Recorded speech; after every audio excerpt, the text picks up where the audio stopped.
What is up guys, Kharma Medic here and welcome back to another dose. If you're new to the channel, hi, my name is Nasser and I'm now a third year medical student studying at King's College London. Today's video is all about why I study in 4-hour blocks. And I'm not talking about 4 hours of half studying, a little bit of procrastinating and chilling here and there. I'm talking about 4 hours of productive, efficient studying in a row. Now usually when people find out that I study in 4-hour blocks as opposed to 25 minutes or 1 hour, 2 hour, even 3-hour blocks, most of them tell me that's not possible. There's no way you can stay focused for that long. You probably aren't efficient. You're probably wondering in your mind and things like that. But honestly, I genuinely study for 4 hours in a row and I'm motivated and I'm productive and I'm efficient, and I'm going to explain all of that in today's video. I'm going to explain two things. One, why I study in 4-hour blocks, and two, how I study in 4-hour blocks. So let's tackle the why first. When I sit down at my desk over here or in the library in order to study, what is my goal? My goal is to complete as much work as possible, to be as productive and as efficient as possible. Now me personally, when I get into the zone for studying, I don't want to leave that zone. I don't want to get up, I don't want to procrastinate, I don't want to change what it is that I'm doing, because I've already done the most difficult part of sitting down to study, which is to get into the studying mood and zone. And the more breaks that I take or reasons I give myself to get up and off of my desk, that's another opportunity for me to have to get back into the studying zone, which I don't want to do. So generally speaking, when I'm studying for exams, I do 2 4-hour blocks in my day from 9 till 1 and from 3 till 7,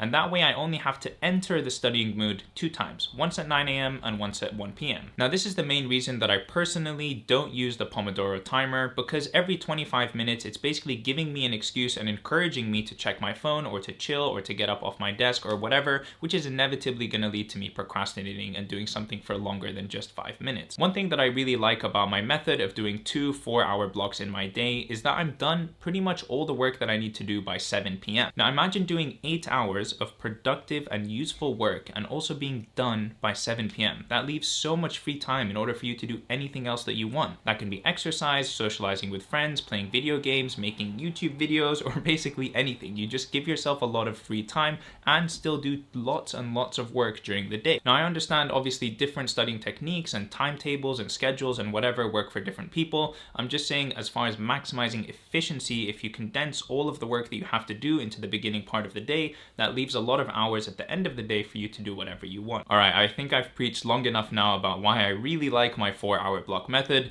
Now let me tell you how it is that I can actually stay focused and work for 4 hours in a row. I'm going to break this down into 5 key sections. The first is to plan the night before. And what I mean by this is that when I wake up in the morning and I know that I'm going to start studying at 9 a.m., I've already decided exactly what it is that I'm going to do at 9 a.m., which means that there's no friction or no time wasted in trying to figure out what do I need to study, what have I done enough of, what is left for me to do, etc, etc. I've already decided that and planned it the night before. So when I sit down at 8:59, I start exactly at 9 and I can get immediately into the studying zone. That is actually really, really key. If you're struggling to get into the study zone, have a predetermined plan of what it is that you're going to do during that time. So for example, tomorrow at 9 a.m. I'm going to study for the USMLE exam, which is here. So tonight, before I go to sleep, I'm going to open this book to the page that I'm going to be starting on tomorrow, and I'm going to put a pen inside of it. That way tomorrow when I take this book, which is already laying on my desk, in a nice and convenient place for me to begin work, I can literally flip open to the page of exactly where I'm going to start. On top of that, you can see on my desktop over here that I'm already going to go down to the video that I'm going to watch tomorrow morning. I'm going to open it and it's going to be ready, just waiting for me to sit down, hit play, and begin work. Section number 2, don't give yourself a reason to get up and away from your desk. Before I start work at 9 a.m., I've already made my cup of coffee, I've gotten a couple of snacks, and I've organized everything around me that I will possibly need in the next 4 hours so that I can minimize the amount of times that I need to get up and out of my chair. The reason that I do this is because every time you get up and out of your chair, you're giving yourself opportunity for distraction and reason for procrastination. For example, if I go to the kitchen, I'll make myself a snack or a drink, I'll knock on my sister's door and ask her what's going on, let's have a chat.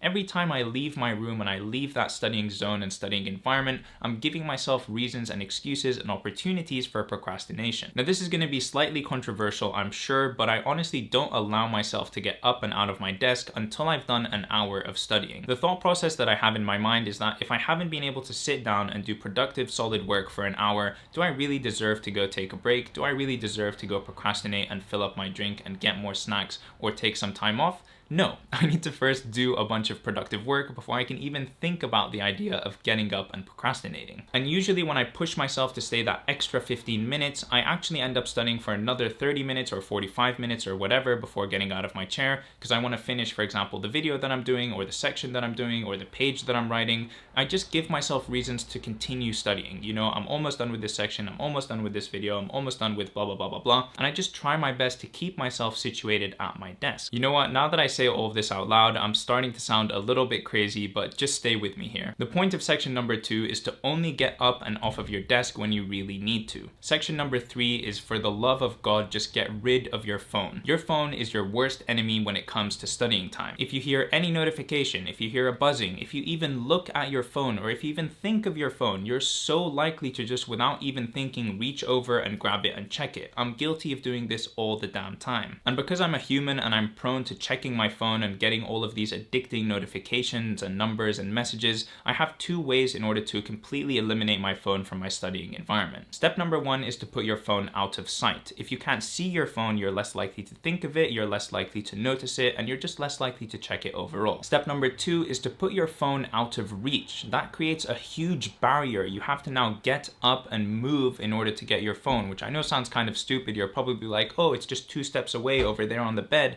But the truth is, when you're sitting down, any extra effort or friction you give yourself in order to go check your phone, you're gonna do it less often. Wow, I've been talking a lot this video.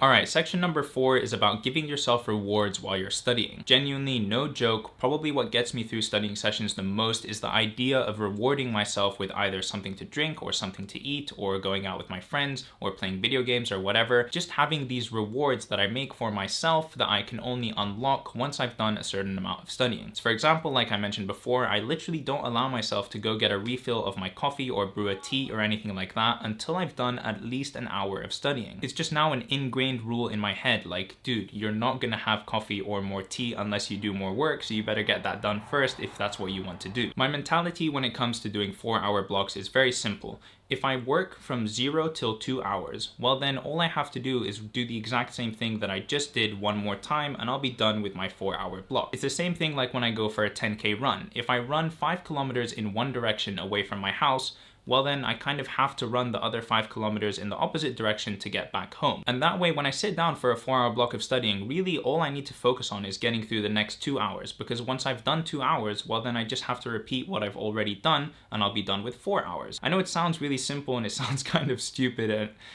you guys probably think I'm crazy right now, but if I just do 2 hours of studying, then I can repeat what I've done and then I've reached my goal. Okay, and the 5th and final section is about setting standards for yourself. For me personally, once I've done a 4-hour block of studying, I know that that is something that I am now capable of. And so next time I come to studying, if I study for 3 hours or 2 hours, then I'm like, well, this isn't really as best as I can do. This isn't pushing myself to my maximum efficiency or capacity. I've done a 4-hour block before. That means that I'm capable of doing it again. And I keep up that standard and I keep studying 4-hour blocks because I know that I can reach that level of capacity and productivity. It's the same thing like once I've done a 10-kilometer run, I know that I'm capable of running 10 kilometers. And so I keep running 10 kilometers every time because now that's my new baseline. That's what I'm capable of achieving. I don't like to give myself excuses or reasons to do something at a lesser level than what I've done before. I feel like I've done it once, I'm capable of doing that, and so I can keep up that standard. Now obviously you can probably see with the slippery slope that comes along with this line of thinking, I'm not crazy, I'm not a robot. I obviously have times when I can't study for 4 hours. If I follow everything that I'm saying about 80% of the time, then I'm doing a fantastic job, because the other 20% is just real life. Things happen,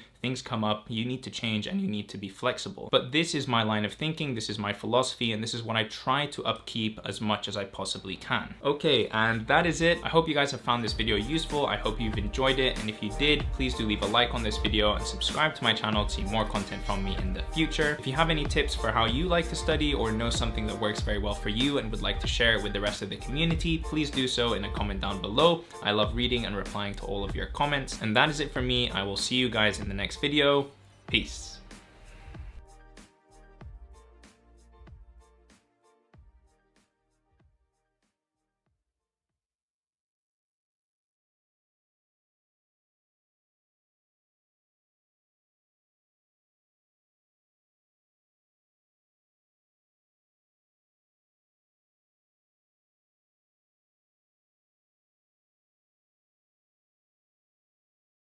what video are we doing today? Why I study in 4-hour blocks. Let's go.